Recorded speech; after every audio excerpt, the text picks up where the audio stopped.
This is a Nazi propaganda poster from 1928. The tape over Hitler's mouth has the caption, "Forbidden to speak."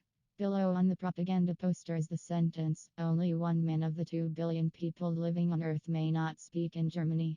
In other words, Hitler was claiming that he was being censored for his racism. Hitler and the Nazis used free speech as a weapon. They cried free speech whenever someone called them on their racism. The weaponization of free speech would continue to the current day. The following is a clip of neo-Nazi George Lincoln Rockwell complaining about how social justice warrior college students are taking away his free. The commander of the National Socialist White People's Party, George Lincoln Rockwell. Thank you.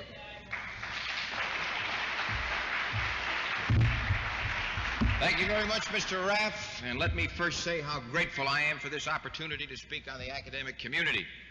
It's the only opportunity left to me in this country to speak in a way that the American people get to hear and judge me for themselves. In every other forum, every other place I attempt to speak out in the street, the people who loudest claim to love free speech and demand free speech for themselves usually insist on using physical violence to try to stop me from enjoying my free speech. And when I try to speak in the streets, I need troops. The only place where I can speak, I can't even hire a hall. When I hire a hall, they usually threaten the owner. There's bomb threats and so forth. So this is the last refuge of free speech left in the country. And I'm sorry to say it is usually accorded to me by the liberals. And I must confess, I admire their courage and their sincerity in granting this opportunity to me. I'm going to try not to abuse it. I think it is a privilege not only for me, but for the people and for the students to be able to judge for themselves directly what I have to say, rather than have somebody always telling you what it is that I am. It should not come as a surprise that a fascist would hide behind free speech. Fascist Milo Yiannopoulos liked to hide behind free speech. Milo's fans used to say, he can't be a Nazi because he's a gay Jew. That was before Milo got caught working with actual Nazis. Up next is a clip of famous fascist Sir Oswald Mosley complaining about his free speech. I challenge. Can you turn a camera? All day, and it was 200,000 East Londoners that stopped you marching through all day. Why march through? The dockers, the clothing workers, the shop assistants stopped you, and even the biggest police force they could muster couldn't push you through. Why did they have to beat you then, as we'll beat you again, and we beat your friend Adolf Hitler. But we were predecessors. Can we just move? Can we just move this camera here a bit to one side so that? But so that Sir Oswald can see the person. I was bringing the public out. Right, just the gentleman finishing the front. I was making the point. Mosley at the moment tries to present himself as sweet and reasonable. He's not anti-Semitic. Here's a picture of him in 1962 with the leader of the neo-Nazi party in Germany, rapidly calling for a redivision of frontiers, the leader of the Belgian fascists, the leader of the Italian fascists, and a face, this was published in your fascist paper, that's blacked out or whited out. There it is. Who is this mystery man that you weren't prepared to show in your own paper? A war criminal? You are now busy going around Europe trying to rebuild your crooked cross international.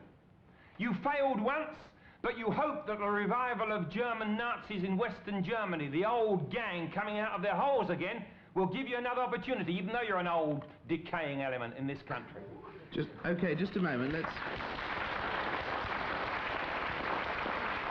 And there's a picture of him. Yeah, okay. Sweet and reasonable, look at it. Look at it. Yeah, trying to preach to the people of East London. Yeah, just a minute, let him answer.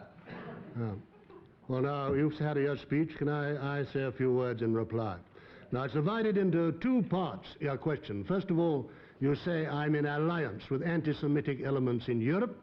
And secondly, you say I held provocative or bullying marches through East London. I'll answer the first point first. None of the men in that photograph are anti-Semites or ever have been. None of them. None of those parties. None of them. They've all specifically disclaimed it.